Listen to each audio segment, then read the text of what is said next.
The Baltic Sea, 40 nautical miles southwest of Gotland. Depth, 90 meters. Water temperature, 4 degrees Celsius. And somewhere in that black, a diesel-electric submarine has just shut off its engines. The crew doesn't speak above a whisper. They killed the diesels 20 minutes ago. Now they're running on batteries alone, creeping forward at 4 knots, hugging the seabed, listening. The commanding officer knows what's above him, a NATO listening net seated across the strait. He also knows something his hunters might not have counted on. Right now, he's nearly invisible. This is a hypothetical scenario, built from real capabilities, real physics, and real doctrine, for education and entertainment. Here's the question the whole hunt comes down to. Can a submarine that makes almost no sound hide inside a layer of cold water from a network designed specifically to find it? And if it can't, what gives it away first? Stay with us, because the answer involves a piece of ocean physics that most people have never heard of, a $1,000 buoy that costs less than a decent used car, and a decision the submarine commander cannot avoid making. Let's set the board. The strait is roughly 12 nautical miles wide at its narrowest point. That sounds like room to maneuver. It isn't.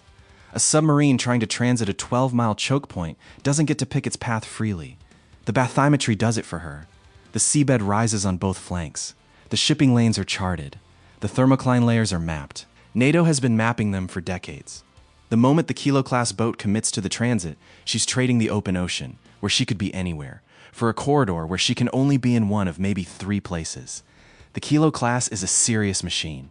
Designed and exported by Russia, it earned a nickname from NATO crews, the Black Hole. Diesel-electric boats running on batteries are extraordinarily quiet. There's no reactor circling coolant pumps, no combustion. The only mechanical noise is the electric motor turning the propeller shaft, and a well-maintained Kilo running slow generates a radiated noise level that rivals a hole in the water. At speeds below 5 knots, its acoustic signature drops to something close to ambient sea noise. The creak of thermal currents, the distant thrum of commercial shipping. The commander has real advantages. He knows it. He's betting on it. What he's also betting on is the thermocline. Here's the mechanism, because this is where the physics gets genuinely interesting. Ocean water doesn't have a uniform temperature from surface to seabed. It forms layers. Warm water near the surface, cold water below. And the boundary between them is called the thermocline. Sound travels at different speeds through water of different temperatures. When a sound wave hits the thermocline at the right angle, it bends, sharply. It refracts back upward like light hitting glass, and it never reaches the cold water below the layer. Think of it this way. The thermocline is a one-way mirror built into the ocean itself. Active sonar pinging down from above bounces back before it ever reaches the submarine. The sub, sitting below the layer, is acoustically shielded. It can hear everything above. Nothing above can hear it. That's the plan. That's why the commander chose this depth. Overhead, the plan is already being answered. A U.S. Navy P-8A Poseidon has been on station for 40 minutes. The P-8A is a Boeing 737 airframe rebuilt from the inside out, stripped of passengers, packed with sonobuoy launchers, acoustic processing racks, surface search radar, and a crew of 9 who do nothing but hunt submarines. It cruises at around 490 knots and can stay on station for hours. Right now, it's flying a racetrack pattern at low altitude, and it has already dropped a barrier of passive sonobuoys across the strait's eastern approach. 32 buoys, staggered in 2 parallel lines, spaced to overlap their detection envelopes. Here's what most people get wrong about sonobuoys. They're not just floating microphones. Each one deploys a hydrophone on a cable to a programmable depth. And that depth is the entire game. The P-8A crew isn't dropping buoys at the surface. They're dropping them at multiple depths. Some above the thermocline, some below it. Some buoys are listening in the warm layer. Others have their hydrophones dangling in the cold water on the submarine's own side of the acoustic mirror. That's the counter to the thermocline. You don't defeat it. You go around it. You put listeners below it. The Kilo-class crew doesn't know exactly where those hydrophones are. They know buoys exist. They know the barrier is probably there. But knowing a net exists and knowing exactly which threads you're crossing, those are very different things. Here's the complication the commander didn't account for. The net isn't just passive, it's adaptive. The P-8A crew is analyzing signal returns in near real time, and 3 minutes ago, buoy number 17 picked up something. Not an engine, not propeller cavitation, a faint, low-frequency tonality, a structural resonance. The Kilo's pressure hull, the machinery mounts, the motor bearings. They all have natural vibration frequencies, and those frequencies are as unique as a fingerprint. The acoustic analysts call it a line in the spectrogram. It's not loud. It's barely above the noise floor. But it's there, and it's moving southwest at approximately 4 knots. 14 nautical miles away, an MH-60R Seahawk helicopter from a NATO surface group lifts off and turns toward the contact. The MH-60R is the submarine hunter's close-in weapon. It carries its own sonobuoys, torpedoes, and, critically, a dipping sonar, an AN/AQS 2-2 on a cable, lowered directly into the water column, positioned at any depth the crew chooses, including well below the thermocline. The dipping sonar is the spear to the P-8A's net. The P-8A tells you approximately where the submarine is. The Seahawk flies there and pins it precisely. Put yourself in that submarine commander's position. You're below the thermocline. You believe the layer is protecting you. You're running quiet. And you have no way of knowing that a dipping sonar just dropped through your acoustic shield and is now listening from inside your safe zone. The Seahawk crew lowers the AN/AQS 2-2 to 60 meters, below the thermocline. They active pulse once at low power, not the loud, ship-shaking active sonar of Cold War movies. A short, precisely targeted pulse, aimed at the bearing where the passive buoys are converging. The return comes back in 1.4 seconds. Range, 3,800 meters. Bearing, 214 degrees. Depth, 78 meters. They have her.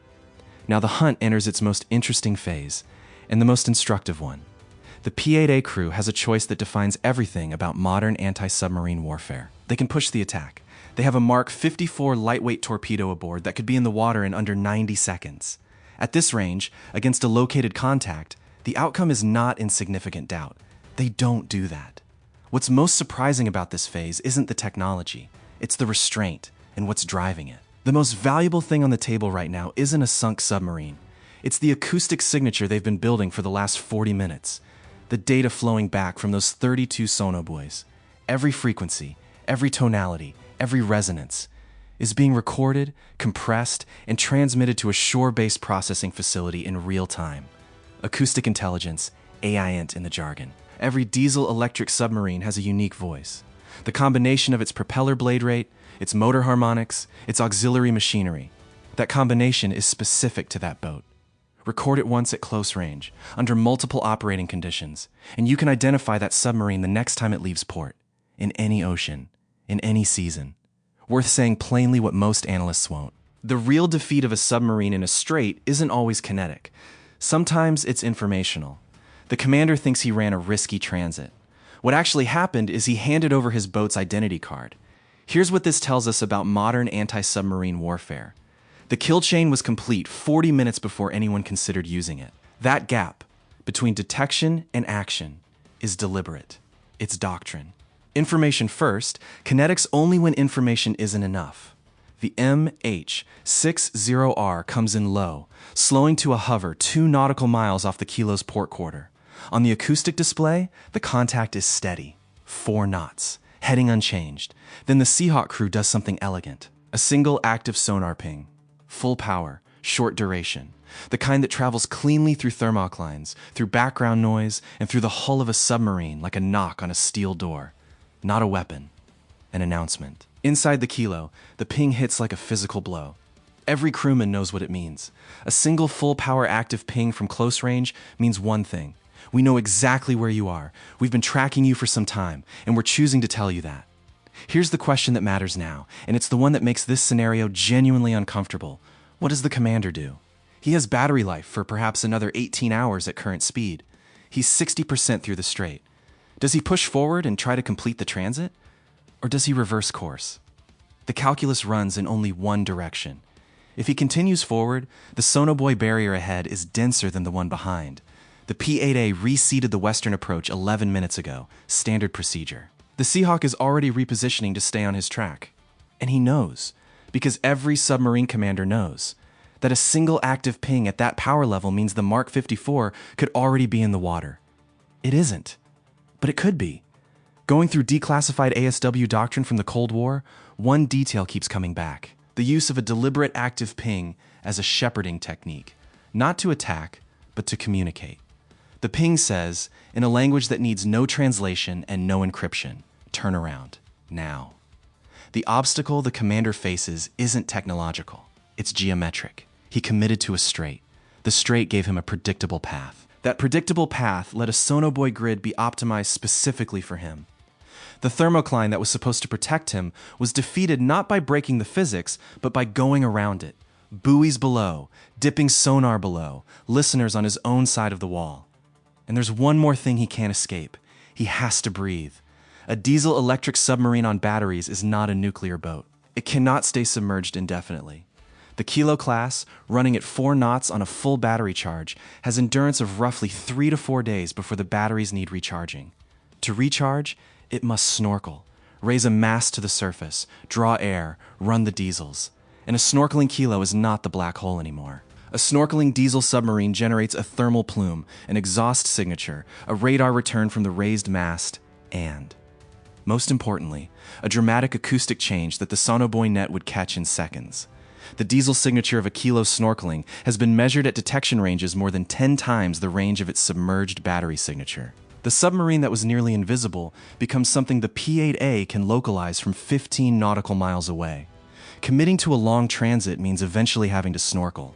Snorkeling in a strait where a P-8A is actively hunting means detection at ranges that allow no escape. Think of battery endurance as a clock and the sonobuoy barrier as a door. The clock is always running. The door doesn't need to do anything except stay in place. The Kilo-class commander reverses course. He reduces speed to 2 knots, deeper into acoustic quiet, trying to stretch battery endurance, and begins a slow, careful withdrawal back the way he came. The turn takes 8 minutes. Every second of it is recorded by Buoy 17 and its neighbors. The acoustic analysts note the change in propeller blade rate as the electric motor adjusts. They note the slight increase in hull resonance as the boat maneuvers. New data points, all logged. The MH-60R holds position, tracking. The P-8A continues its racetrack, not rushing, not pressing. It doesn't need to. The geometry has already done the work. One thing that stood out in looking at how these hunts play out in documented exercises, the losing side rarely loses to a weapon. They lose to a margin they couldn't see. The Kilo commander thought he was running a calculated risk with known variables. The thermocline was real. His acoustic quiet was real. But the density of the sonobuoy barrier was a variable he couldn't observe, and the dipping sonar below the thermocline was operating in a space he thought was his. An unpopular take worth putting on the table. The Kilo class gets called the black hole, and that nickname has done some damage to how people assess the threat. It's a genuine capability. But the black hole label was earned in open ocean, with room to maneuver against a thinner listening net. Put that same boat in a 12-mile strait against a pre-positioned P-8A with 32 buoys and a Seahawk on a 30-minute deck cycle, and the acoustic advantage shrinks to something much more conditional. Geography strips stealth faster than any weapon. A strait is not the open ocean. It's a corridor with known dimensions and a sonobuoy grid optimized for those dimensions specifically. Does that mean the Kilo class is overrated? Comment why yes or no, because people have strong opinions about this one, and we read every single one. The submarine clears the strait to the east and descends to deeper water. The P-8A logs the last buoy contact, records the departure bearing, and files the ascent package. The data: 40-plus minutes of close-range acoustic recording across multiple operating modes, goes to the processing facility. In the files, a reference number that corresponds to this hull. Next time it transits, in any ocean, against any listening net that has access to this database, analysts will know the sound of this boat before it's in range to know it's being heard. That's the real resolution. Not a torpedo. A file. Before we close, there's one thing about the sonobuoy cost math that almost nobody talks about, and it's genuinely striking. A Kilo-class submarine costs somewhere around $300 million to build. The sonobuoy barrier that just turned it around costs less than the sub's coffee supply for a year. Each AN/SSQ 5-3 passive sonobuoy runs roughly $1,000. 32 of them, $32,000, disposable, expended in the water. The P-8A crew can reseed the entire barrier in under 10 minutes and has enough buoys aboard for multiple complete reseeds. The cost asymmetry is almost absurd. $1,000 device with a hydrophone on a cable versus a $300 million submarine. And the buoy wins because it doesn't need to be faster or more powerful. It just needs to be listening in the right place, at the right depth, at the right time. That's the asymmetric equation of anti-submarine warfare in a confined strait, and it's why geography is the most decisive factor on this board. The submarine commander traded the open ocean, where he could be anywhere, for a predictable corridor 12 miles wide. The moment he committed to that corridor, the hunters didn't need to be lucky. They needed to be organized. The Poseidon is already turning back north. The Seahawk settles onto the deck.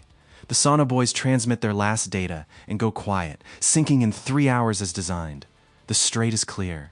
And somewhere to the east, a Kilo-class submarine runs in the dark, batteries lower than they should be. Its acoustic identity now a permanent entry in a database it will never see. The open question isn't whether this scenario ends in NATO's favor. It does, and the geometry almost guarantees it.